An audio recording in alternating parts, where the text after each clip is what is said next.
Welcome to Eastern Paradigm. The National Cadet Corps Northeast region is celebrating the 75 years of NCC powered by Maruti Suzuki.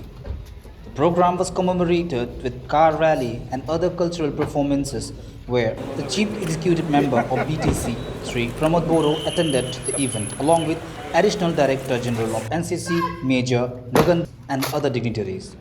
Watch this exclusive report.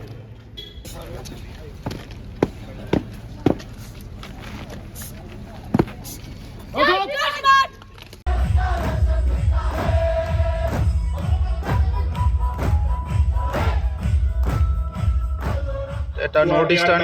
Car rally লোৱা হৈছে আৰু সেইটো শান্তি প্ৰগতি ইউনিটিৰ কাৰণে লোৱা হৈছে আৰু খুব সফলভাৱে এইটো কৰিছে আৰু আজি কোকৰাঝাৰ গভৰ্ণমেণ্ট কলেজত আহি পাইছে আৰু ইয়াত গভৰ্ণমেণ্ট কলেজৰ পৰা হোষ্ট কৰিছে এই প্ৰগ্ৰামত এটেণ্ড হৈ খুব ভাল লাগিছে ময়ো এটা সময়ত NCC কেডেট আছিলোঁ আৰু NCCত যিসকল ষ্টুডেণ্টে জইন কৰে তেখেতসকলে জীৱনটো খুব ডিচিপ্লিনত লৈ যাব পৰা হয় আৰু খুব পাংচুৱেল খুব কমিটেড তেনেকুৱা এটা বিহেভিয়াৰ এটা হয় এইটো আমি দেখিবলৈ পাওঁ সেইকাৰণে ষ্টুডেণ্টসকলক NCCত দিয়াটো খুব দৰকাৰ আছে আৰু ডাঙৰ কথাটো হয় যিসকলে NCC কেডেট হয় সেইসকলৰ দেশ প্ৰেম দেশৰ প্ৰতি এটা প্ৰেম দেশৰ মানুহৰ প্ৰতি এটা প্ৰেম চেতনা এটা আহে তো সেইকাৰণে আজিৰ পৰা বহু বছৰ আগত 1948 চনতে NCCৰ জন্ম হৈছিলে আৰু এতিয়া lakh lakh students NCC train হৈছে আৰু আমাৰ বহুত নেতাবিলাক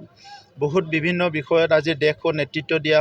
নেতাসকলো NCC কেডেট হৈ যোৱা সো আজিৰ সময়ত সেইটো খুব প্ৰয়োজন হয় আমাৰ ল'ৰা ছোৱালীৰ কাৰণে আৰু কোকৰাঝাৰত এটা NCC বেটেলিয়ন হোৱাটো আমি বিচাৰিছোঁ ইয়াৰ কাৰণে আমি ডিফেন্স মিনিষ্টাৰলৈ আমি মেমৰেণ্ডাম দিছোঁ আৰু আশা কৰিছোঁ এইটো এদিন নহয় এদিন কম সময়ৰ ভিতৰতে কোকৰাঝাৰতো এটা নতুন বেটেলিয়ন হ'ব तो मैं मेजर जनरल गगन दीप हूँ एडिशनल डायरेक्टर जनरल NCC पूरे नॉर्थ ईस्ट रीजन के लिए सातों स्टेट का NCC मैं देखता हूँ और ये साल हमारे लिए बहुत महत्वपूर्ण है क्योंकि हमारा NCC का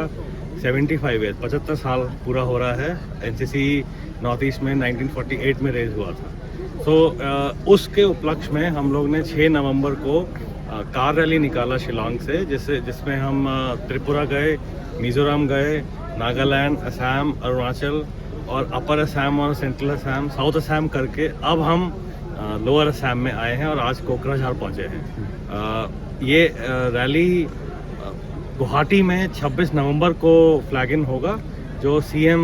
असम साहब और हमारे army commander eastern command Calcutta से इसको फ्लैग इन करेंगे ये रैली हो पाई है क्योंकि हमको मारुति सुजुकी ने गाड़ियाँ स्पॉन्सर किया सबसे पहले तो वो और दूसरा जो हमारे कैडेट्स हैं बच्चे हैं वो भी इस रैली में पार्ट ले रहे हैं और इस रैली का मेन मुद्दा है कि हम जो हमारा NCC का कोर मैसेज है नेशनल इंटीग्रेशन यूनिटी और बच्चों में डिसिप्लिन रखना ये एक एक जगह जाके हम लोग इस मैसेज को पास कर पाए सर बोडोलैंड रीजन के यूथ के लिए आप क्या मैसेज डिलीवर करना चाहते हैं जी बोडोलैंड रीजन के youth are one of the most enterprising youth and this I am speaking from my experience First time I came to Kokrajhar and the Bodoland districts was in 95-96 and then I have been coming time and again back. I have had many tenures here and now I have come as additional director general of NCC where I am directly meeting the youth. The potential is outstanding of all the kids of Northeast. Bodo kids have various other advantages which they are aware of. What we have to do is hone our skills so that we can showcase our talent and our potential to outsiders. Only then we will get what we deserve.